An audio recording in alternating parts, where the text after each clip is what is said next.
জরুরি তলব করলেন সেক্রেটারি মহাশয়। ক্লাসে ছিলাম, ক্লাস শেষে রুমে ঢুকলাম। আপনি ডাকছেন আমাকে? হ্যাঁ, আপনার স্বামীর নম্বর দিন। কেন? একটু কথা বলি। ওহ আচ্ছা, নিন। প্রতিষ্ঠান ছেড়ে কিছুদিনের জন্য চলে আসি। রাত 11টা নাগাদ ফোনে কল আসে, দেখি স্বামীর বন্ধু। ধরলাম। বেশ 1 ঘন্টা কথা হলো।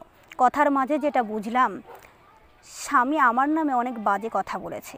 এখন কি সেই প্রতিষ্ঠানের সেক্রেটারি ফোন করেছিল। আমার স্বামীকে সেক্রেটারি ও স্বামীর কথোপকথন নাকি অনেক খারাপ ছিল। 5-এর ক্লাস নিচ্ছি, সেই সময় সেক্রেটারি আমাকে ফোন করলেন। আমি ক্লাস থেকে বেরিয়ে ফোনটি রিসিভ করলাম। আপনার স্বামীর সাথে আমার কথা হয়েছিল। আচ্ছা, কী কথা? অনেক বাজে কথা। নিশ্চয়ই আপনি খারাপ ভাবছেন আমাকে।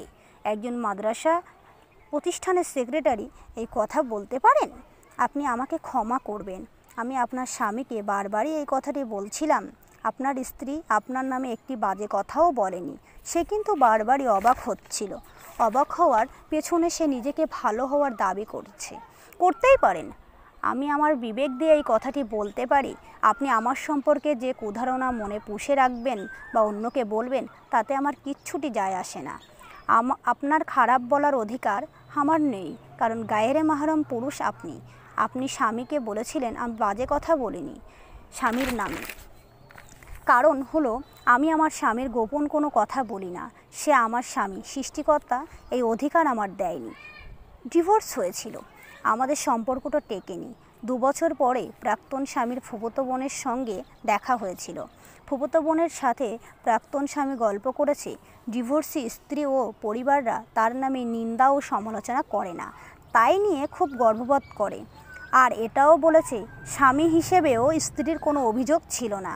আমি বললাম আলহামদুলিল্লাহ, সে ছিল স্বামী। তার গোপন কোনো বিষয়ে কাউকে না বলে তাকে বোঝানোর চেষ্টা করতাম, কারণ পরিবর্তন হতে সেই স্বামী হবে, অন্য কেউ না।